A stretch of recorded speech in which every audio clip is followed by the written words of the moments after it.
Alors, l'astrologie, est-ce que l'astrologie, elle représente un peu le débat qu'on a eu tout à l'heure? Savoir, ce sont des forces qui organisent la société, mais sur lesquelles on n'a pas prise, en quelque sorte.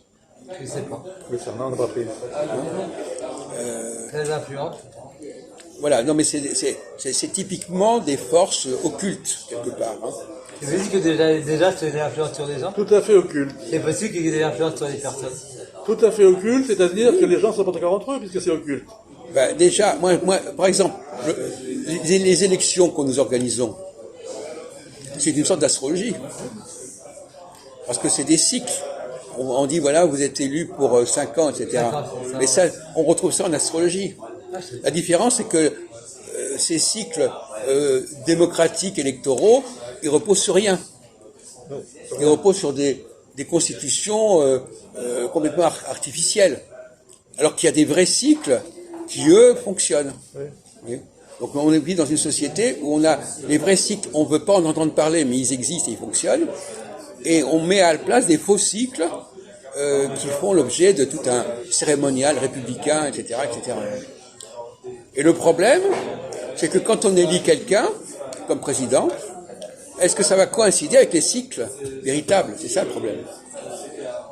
On risque d'élire quelqu'un à un moment X et qui ne correspond pas à une phase qui fait sens. Une phase comment? Ça ne correspond pas à une véritable phase. Non. Une véritable Phase. Ah d'accord. Si on admet qu'il y a des cycles, il y a des phases. Si vous voulez, il y a les vraies phases qui sont les phases de l'astrologie et les fausses phases qui sont les phases de la Ve République, qui d'ailleurs a été perturbée constamment. La mort de Pompidou a changé le système, il n'a pas pu régner tout le temps. Il est mort en cours de route. Le passage du quinquennat au septennat, ça a encore changé le système. Et donc maintenant, on élit quelqu'un. Madame Macron peut revenir au septennat. Oui, mais ça ne suffirait pas. Il faut aussi que la date de commencement d'un mandat soit pertinente au niveau du cycle. Parce que si vous faites commencer un mandat ici et qu'il y a un changement de cycle au bout de 2 ans, il y a un problème. C'est Sarkozy qui est ramené à 5 ans. C'est Sarkozy qui a demandé à la présidentielle à 5 ans, c'est Sarkozy qui est ramené. Je sais pas. Peut-être. Ça qui est voté, là. C'est compliqué. Non, je crois qu'il y avait d'autres personnes qui voulaient ça aussi. N'importe. En toute façon, c'est une cuisine cyclique qui est complètement ridicule, de toute manière. Et Aux donc. États-Unis, c'est 4 ans. Oui, non, mais on peut continuer comme ça. Il y a aussi des endroits où c'est 6 ans. Par exemple, on parle aux Philippines, par exemple, c'est 6 ans. On vient d'en parler actuellement parce qu'il y a de nouvelles élections. On va pas discuter là-dessus. Mais c'est amusant. Tel pays c'est tant d'années, tel pays c'est etc. Et puis ça commence pas au même moment. Au Chili. C'est complètement chaotique. Au mois de mars, Chili, la gauche a gagné au Chili au mois de mars. Bon. C'est intéressant. Et puis De Gaulle, il a démissionné en 69, donc il n'a pas terminé son mandat, donc forcément, là encore, ça a complètement changé la succession des phases. L'intermède, c'était Alain Poher, président du Sénat, qui gouvernait entre deux. Le président, c'était Poher qui faisait l'intermède. Oui, je sais bien, oui, bien sûr.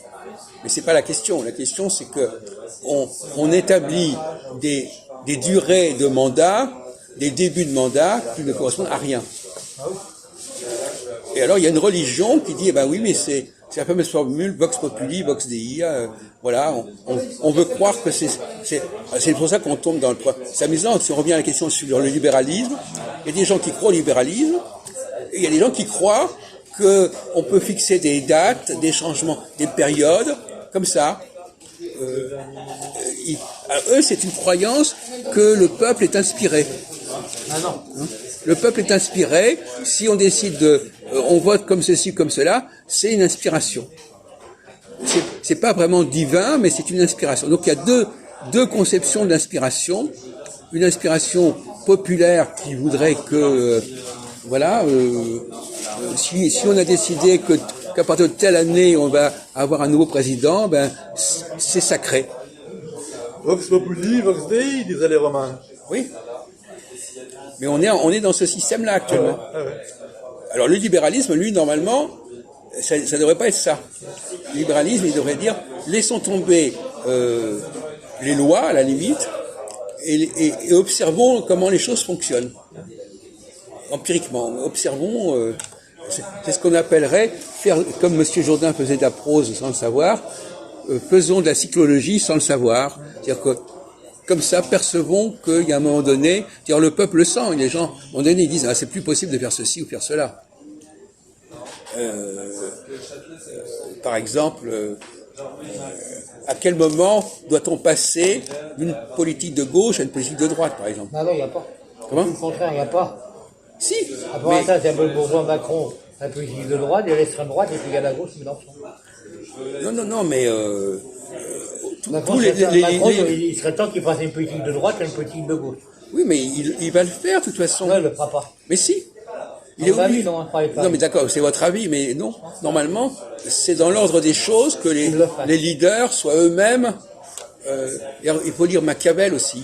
Oui. Ah, Machiavel, ouais, tu démontres quel diable celui-là. Je te dis Macron, Machiavel, c'est pendant sataniste. 5 ans, Machiavel, c'est sataniste, c'est un diable, Machiavel. Non, mais Machiavel disait, les chefs doivent être à l'écoute des peuples. laissez-moi parler. Pendant 5 ans, il a fait une politique de centre droit. Centrisme mais centre droit. Il va être contraint à une politique de centre gauche. Ah oui, maintenant il fait une politique de droite. C'est pas grave, c'est pas Maintenant il grave. fait une politique de droite, et puis le centre droit, le centre haut, là. Et une politique nettement de droite, hein. Il ne va pas être contraint. C'est que lui-même, intérieurement, parce que moi je Peut-être pense qu'il pense aux autres. intérieurement, les leaders sont transformés eux-mêmes de l'intérieur. Donc c'est même pas... L'intérêt à changer la politique, si on ne veut pas faire monter que Le Pen et pense au pouvoir, l'intérêt à changer de cap. L'intérêt à changer de direction. Mais il le fera de toute façon. C'est une loi c'est une loi sociale qui s'impose d'elle-même. Les gens ne font pas ce qu'ils veulent. À mon avis, il ne fera pas le quinquennat, Macron. Après, comme ça, à mon avis, il ne le fera pas. Il ne fera pas les 5 ans. Il dit ça de Hollande déjà. Oui, mais vous avez peut-être raison, mais vous n'avez pas les éléments sous les mains. Vous ne savez pas quel est le Il cycle. n'a pas la majorité. Il n'aura pas législative. On pourrait voir un peu. Je pense Et même si la majorité, ça ne il n'est pas suffira sûr pas. qu'il y ait la majorité aux législatives. S'il y a des mouvements sociaux Non, c'est pas un énormes... mouvement social. Hein. Comment? C'est un mouvement social, il n'est pas sûr qu'il y ait la majorité aux législatives. Non, Tant qu'il y ait des mouvements on ne sociaux. sait pas comment on va faire les Bah si, on peut déjà législatives, prévoir. on ne sait pas si On c'est peut déjà Mélenchon, prévoir. on ne sait pas si c'est Mélenchon qui va être Premier ministre, on Bah, ne sait pas, on on sait sait déjà, pas si. comment va se passer les On sait déjà, législatives. si on sait. Si on le sait, on peut le prévoir. On peut le prédire. On peut se tromper, on va bien dire on peut le prévoir, mais on va aussi se tromper. Mais non, parce que écoute, c'est incertain. De toute façon, la religion est allée prévoir l'avenir. On n'a pas la raison. On peut faire des hypothèses, Attends, mais hypothèse. C'est Mélenchon. tu fais des prévisions qui sont contraires à la religion. Non, mais attends, parle de politique.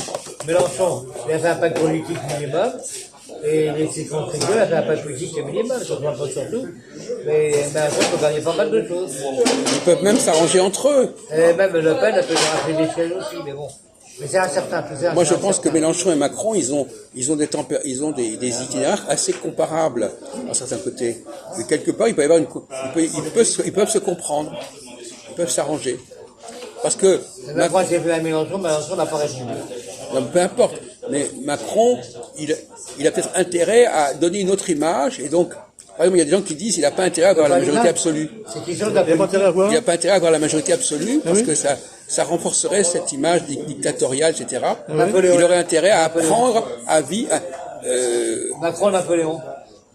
il aurait intérêt je dis pas à perdre les élections, mais à trouver d'autres arrangements qui montrent qu'on n'est plus dans la même époque, en quelque sorte. Bon, le problème, c'est que si on voulait rentrer dans la discussion, il faudrait être dans la technique, là. Il faudrait parler de technique, voilà, pourquoi, La nouvelle époque, ça va être retour à la 4ème République. Non, la sixième. Je le redis ici. Il faut la sixième. Non, mais c'est pareil, la 6e, c'est le retour à la 4e, de toute façon. L'impression dans 5 ans, ce sera la 6ème, mais là, pour 5 ans, c'est la 4ème. Et non, mais c'est même pas ça. On en avait déjà parlé. C'est le retour à la Constitution de 58 du début. Oui, du début. Oui. Avant la loi de 62. Ah ouais.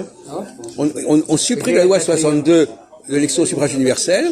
On décide que désormais, quand De Gaulle est devenu président de la République, il n'a pas été élu au suffrage universel. Il a été élu par un collège de 80 000 personnes. Un coup d'état, en fait. Comment? Un coup Mais d'état. non! Moi, j'appelle ça un coup d'état. Ah, mais non, mais pas du tout. Au contraire. Et vous dites n'importe quoi. C'est Coty qui a laissé la place. Non, écoutez, calmez-vous. La Constitution de la 5e République, le coup d'État, c'est au mois de mai 58. Il a forcé éventuellement Coty à le prendre comme président du Conseil, d'accord?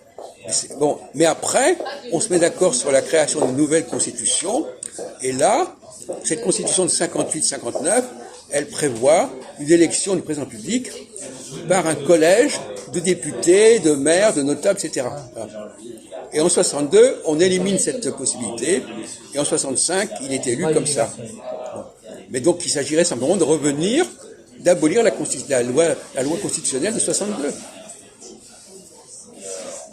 C'est même pas la peine de créer autre chose. On a un président au suffrage universel, et dans l'avenir en commun de Mélenchon, il dit qu'il faut élire un premier ministre au suffrage universel. C'est dans le programme de Mélenchon.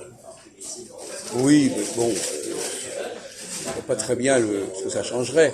C'est que le peuple qui décide du président, que ce n'est pas le président qui décide du ministre, mais le peuple. Mais de toute façon, le paradoxe est le même.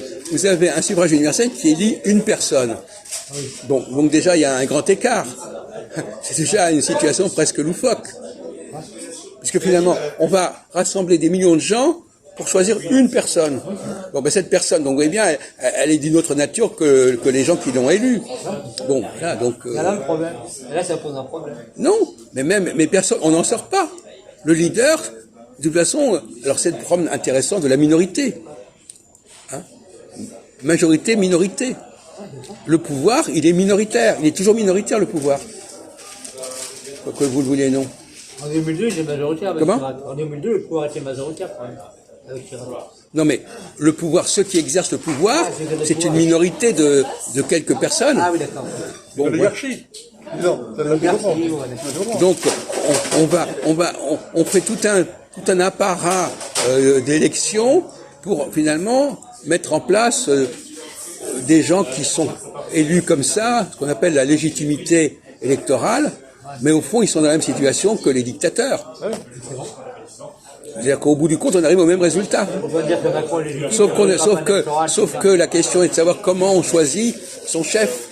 Macron peut dire c'est légitime. Comment on élit son chef? Est-ce qu'on l'élit? On peut dire c'est légitime. Hein, Macron. Comment?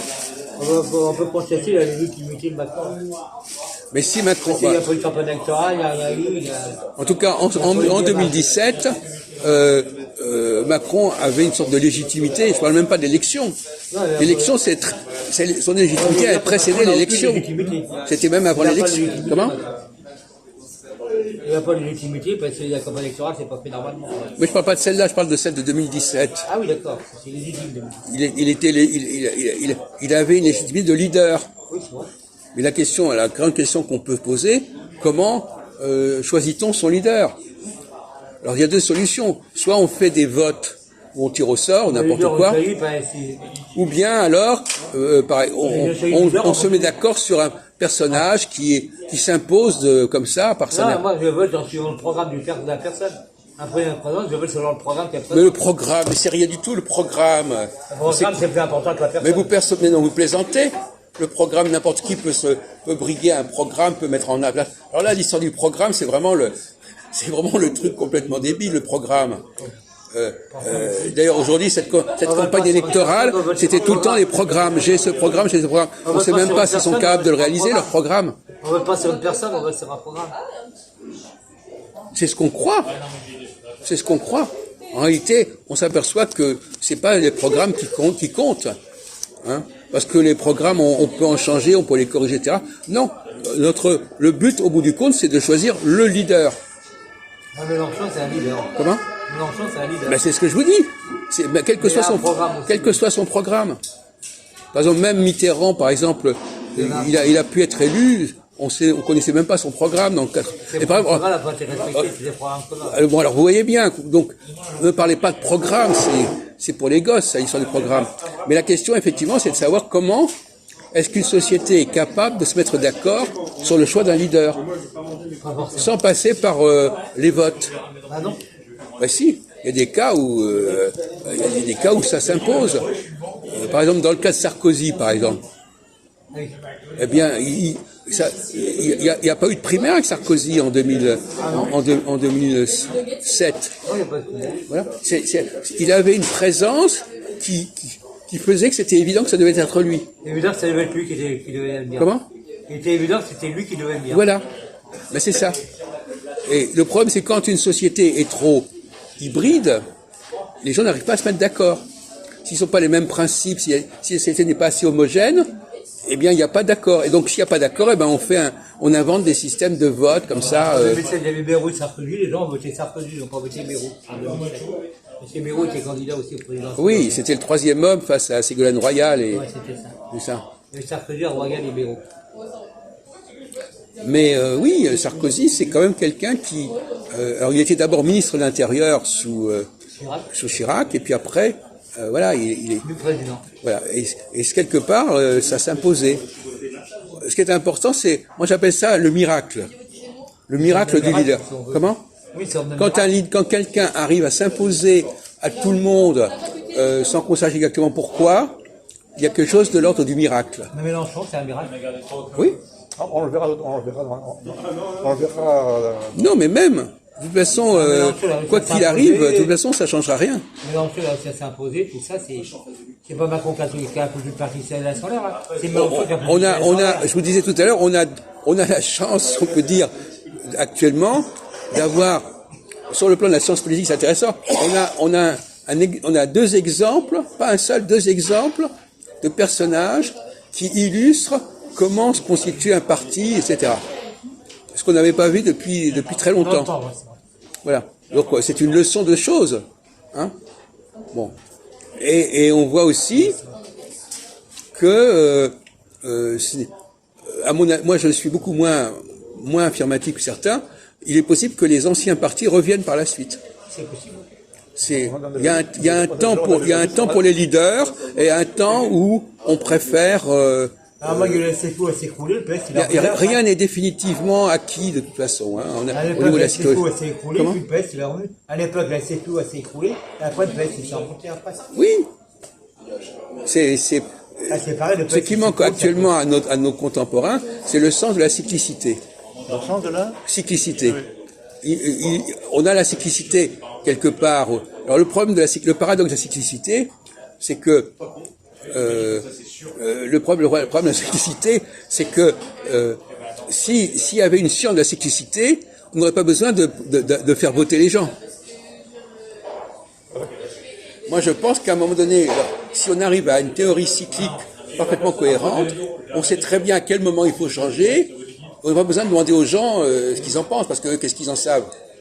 Donc, quelque part, moi, je crois qu'on va vers la fin de la démocratie. Si on arrive à découvrir des lois qui déterminent l'évolution des mentalités, et à quel moment ces mentalités changent, on n'a pas besoin d'interroger les gens. De toute façon, actuellement, qu'est-ce que vous avez remarqué ? Ce qui compte, c'est les sondages d'opinion. Ah oui. Voilà. C'est tout, vous avez remarqué à quel point c'est extraordinaire. Ah oui, il a avancé d'un demi-point, il a reculé d'un demi-point, etc. Voilà. Bon, ben ça, c'est la démocratie directe, quasiment. C'est-à-dire que voilà, on n'a pas besoin. Il y a des gens qui disent, c'est pas la besoin de faire voter les gens, puisqu'on sait exactement ce qu'ils vont faire. Directement, c'est pas la peine de faire voter. Voilà. On a plus le sondage et c'est bon. Voilà, exactement. C'est vrai. C'est pour ça que je dis, on est en train d'arriver à une sorte de disparition des votes. Mais le problème, c'est qu'il y aura beaucoup de surprises. Comment ? Il y aura beaucoup de surprises. Non. Non. Il y aura beaucoup de triangulaires. Les gens qui sont un peu voyants ne sont pas surpris. Il faut être voyant, si tu veux. Il faut te faire voyant. Non, mais Il y aura de la surprise pour les aveugles. il y aura beaucoup de surprises pour l'élection. Non, il y aura des primaires. Ah oui. C'est-à-dire qu'on sait, on dira par exemple, actuellement on va dans une période où on fait telle politique, on va voir qui, parmi tous ceux qui pourraient faire cette politique, quels sont ceux qu'on préfère. Mais ça sera pas des surprises. Ce seront des gens qui sont dans le même. On va voter encore une fois pour des personnes. Mais il n'y aura pas de primaire, en législative, il n'y a pas de primaire, c'est fait, c'est organisé déjà. Non, mais je parle pas de ça. Je dis que les primaires, c'est quand même une bonne formule. Parce qu'on vote entre des gens qui sont du même parti. Donc qu'est-ce que c'est que les primaires, monsieur Gilbert? Ils ont choisi Jadot, et Jadot s'est écroulé. Il y a eu une primaire, et on choisi que c'est Jadot qui se présente, et Jadot s'est écroulé. Oui, ben on a vu d'autres cas comme ça, comme Fillon, etc. Bon, enfin, passons. Mais les primaires, ça permet à des gens qui sont censés être du même parti de choisir des personnalités. C'est les personnalités, puisque le parti, c'est le même parti. Des personnalités qui se cassent la gueule. Bon. Berdo s'est cassé la gueule, Roussel s'est cassé la figure, ouais, c'est ça. Et même Pécresse s'est cassé la gueule aussi. Aussi, Pécresse aussi. Les primaires, c'est pas évident non plus. En tout cas, les primaires, les primaires, c'est en fait, c'est vrai, vous avez raison. Si on fait des primaires, c'est qu'on n'a pas on n'a pas un leader qui s'impose. Ouais, c'est ça. Bon, c'est un fait. Moi, c'est les Collandes et c'est ça. Mais c'est pas uniquement dans le domaine politique. Moi, par exemple, comment dans tous les domaines. Moi, par exemple, j'ai été leader dans différents domaines et je n'étais pas de la politique. N'importe quel groupe comme ça, c'est pareil, n'importe quel groupe, n'importe quelle association. Oui. Est-ce que, par exemple, vous, par exemple, dans vos expériences personnelles, vous avez vu des personnages comme ça qui s'imposaient dans leur milieu associatif? Est-ce qu'il y a des gens tout d'un coup, tout le monde est allé tout le monde a voulu suivre cette personne? Oui, il y en a. Comment? Bien sûr qu'il y en a, bien sûr. Mais dans les domaines les plus divers. Et notamment dans les associations, dans les groupes. Il y a des gens qui, voilà.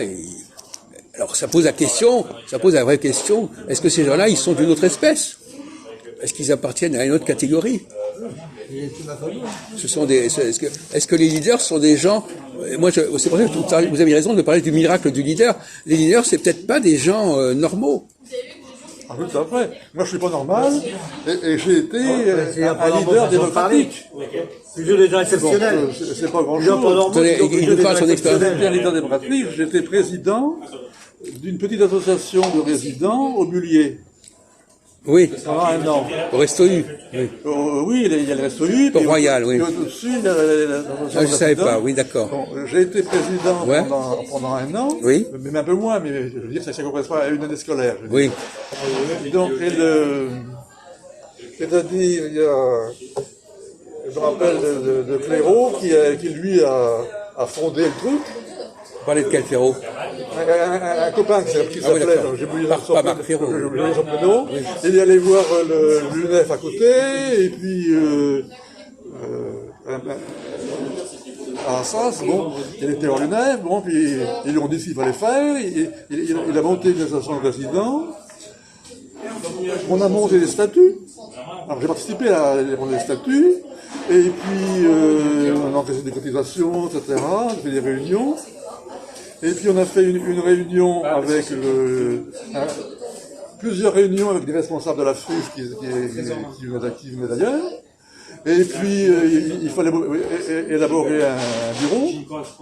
Alors, je sais pas comment on a foutu, on a commencé par élire un CA, et puis après on a réuni le CA, et puis il fallait élire le bureau.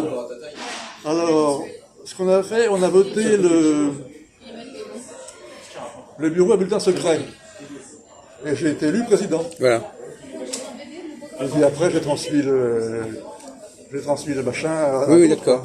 Et alors, il y avait une sorte de consensus à votre sujet, quelque part. Consensus. Voilà.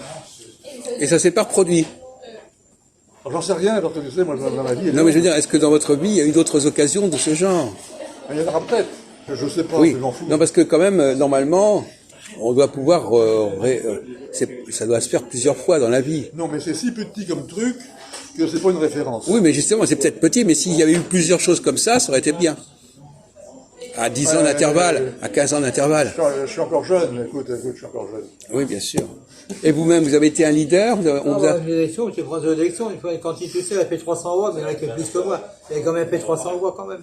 Pour une élection de cantine à un poste syndical, j'étais quand même pas si mal. Il avait fait 300 voix quand même, c'était pas si mal que ça. Eh oui, ça compte, hein. Oui, oui. Vous aviez quel âge à peu près à l'époque, monsieur Renaud? J'étais jeune, j'étais... 22 ans? Dans les 25 ans. 25 ans. Une trentaine d'années, quoi. 24 ans, je sais pas. Oui. Entre 25 et 30 ans. Ça s'est passé après 1968, donc ça s'est passé en 69, donc je vais avoir 25 ans. D'accord. Mais Et 20 ans. Et 20 ans, 67. ce qui me gêne un peu, c'est que ça aurait dû se reproduire, par exemple. Moi, j'ai une théorie sur les 15 ans. De 15 ans en 15 ans. Oui. Donc normalement, si vous prenez à un moment marquant, vous ajoutez 15 ans, et il y a à nouveau un truc intéressant qui se présente. Il faudrait que vous étudiez, baliser ça. C'est ça le travail de l'astrologue tel que je le conçois.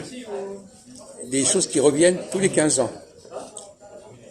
D'ailleurs, par exemple, pour prendre un exemple sur le plan de l'histoire par exemple, entre l'indépendance d'Israël et l'indépendance de l'Algérie, il y a 15 ans.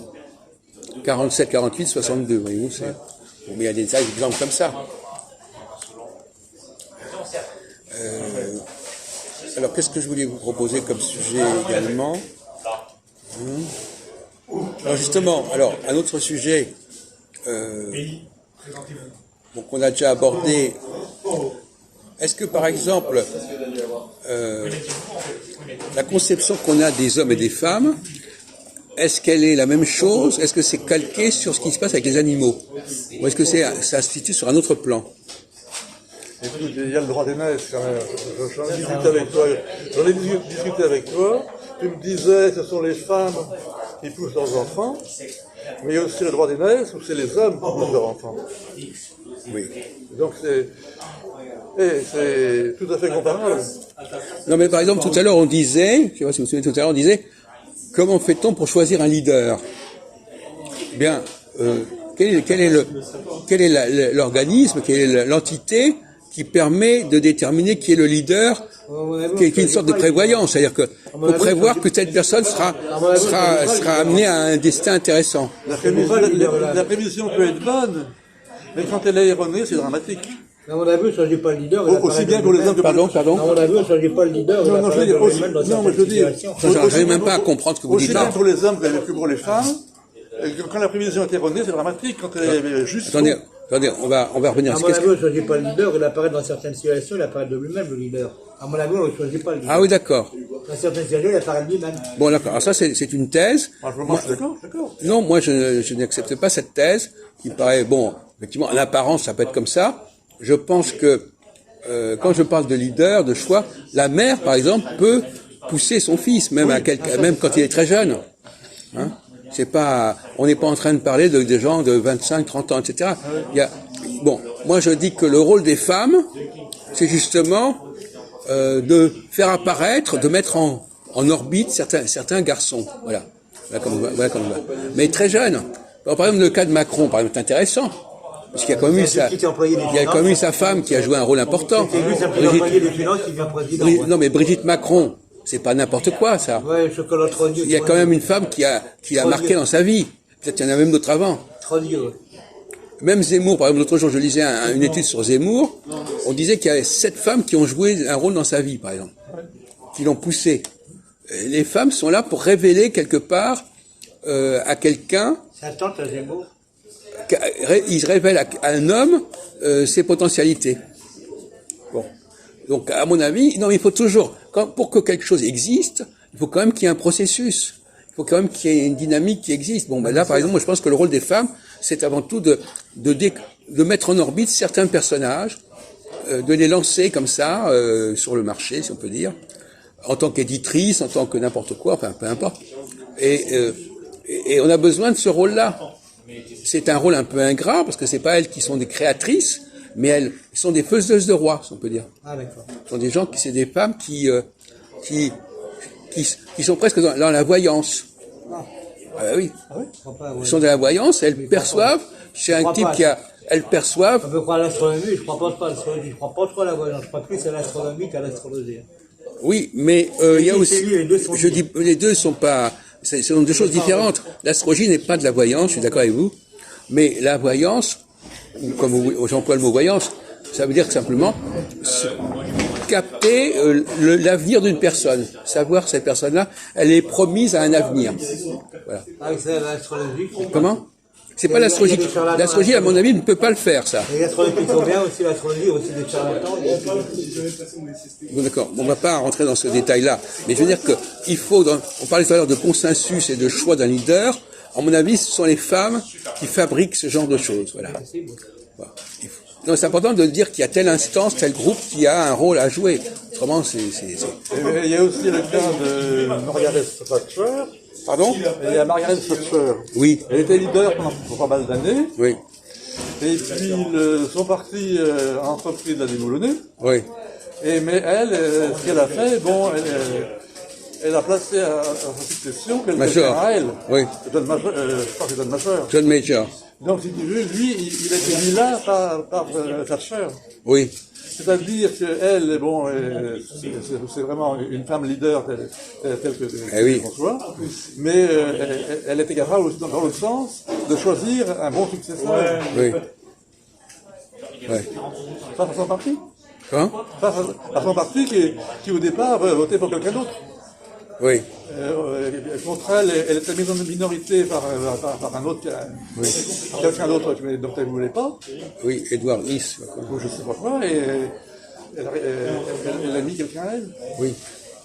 Non mais, oui, d'accord. Mais, Et elle disait même, il n'y a pas d'alternative. Alors là, c'est Thatcher. Il n'y a pas d'alternative. C'est vraiment l'antidémocratie. c'est pour ça que je pense que les femmes sont des bons premiers ministres. Parce que le premier ministre, c'est quelqu'un qui fait un casting. Oui. Il fait un casting. Ah oui. Voilà. Et donc, il peut choisir les gens intéressants. Ah ouais. Ce qui n'est pas le rôle du président.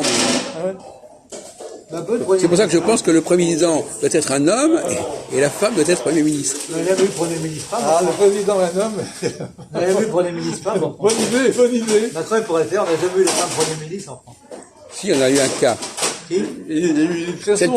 Celle qui a succédé à Rocard, Edith Cresson. La Cresson, mais elle pas resté longtemps. Non, mais elle a Elle a existé. avec Katsonville, elle est repartie.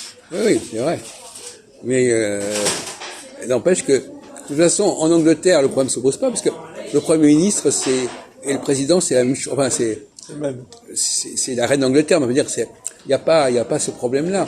Mais le rôle du... Mais par exemple, par Valérie Pécresse, elle aurait été... D'ailleurs, je crois que quelqu'un disait l'autre jour que c'était une campagne de Premier ministre et pas de président. Il y a eu Thatcher en Angleterre, Premier ministre, il y a eu Thatcher. Oui, c'est ce qu'il vient de dire. Ah. Mais Thatcher, elle était... Non, mais en Angleterre, on a un cas... C'est pas comme la France, Thatcher. C'est différent, c'est pas la Mais non, mais il n'y a pas de président. Donc, automatiquement, il n'y a pas ce bicéphalisme. En France, on a beaucoup de chance en France. C'est un système différent. Parce qu'on a un cycle de 7 ans, enfin, au départ septennat, qui était assez cohérent, parce que ça laissait quand même du temps au temps pour que les choses se passent. Et en plus, on avait un bicéphalisme.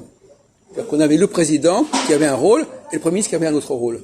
Mais maintenant, c'est plus présidentiel. Maintenant, c'est davantage présidentiel, c'est ça le problème. Non, non. Le régime est trop présidentiel. Non, mais pas du tout. Mais vous venez de dire, mais on a déjà eu 3 cohabitations. Oui, oui. Eh ben, une cohabitation, c'est pas présidentiel, une cohabitation.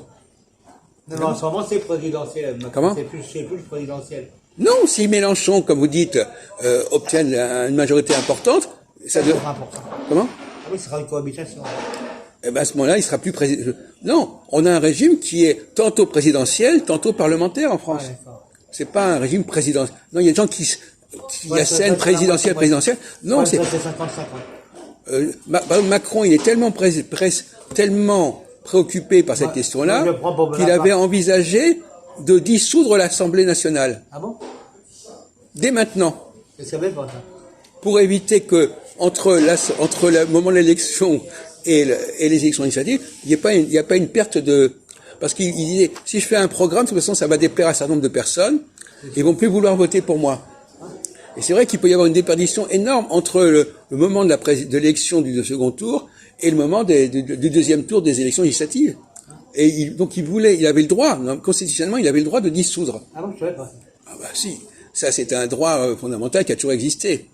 Et même et c'est ça le paradoxe, c'est que même pour le quinquennat, ils n'ont pas supprimé le droit de dissolution. Ah, c'est la question que je me posais. Alors c'est quand même C'est la comique. question que je me C'est pose. quand même comique parce que si C'est on la ne question supprime que pas je le pose. droit de dissolution, le couple Parlement-président, il est cassé. Donc ça marche pas. C'est la question que je posais. Oui. Et donc ils auraient dû supprimer le droit de dissolution. Ils l'ont pas fait. Ça existe toujours. Il existe toujours. Donc voyez-vous cette impression de mettre en parallèle le mandat présidentiel et le mandat législatif, c'est une fiction.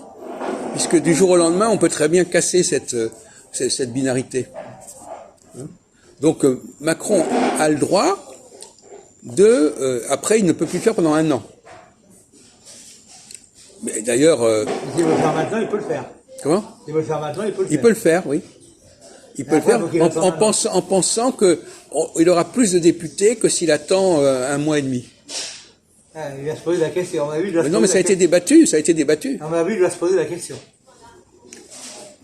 Ça a été débattu il y a quelques semaines, comme ça. Ils ont dit il vaut peut-être mieux dissoudre l'Assemblée tout de suite pour que on profite vraiment de la dynamique présidentielle. Parce que...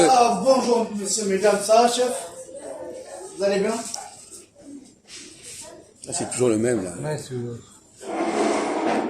Le caméraman. Et donc, voilà, donc c'est... donc la France a beaucoup de chance, puisqu'elle avait ce mandat de 7 ans.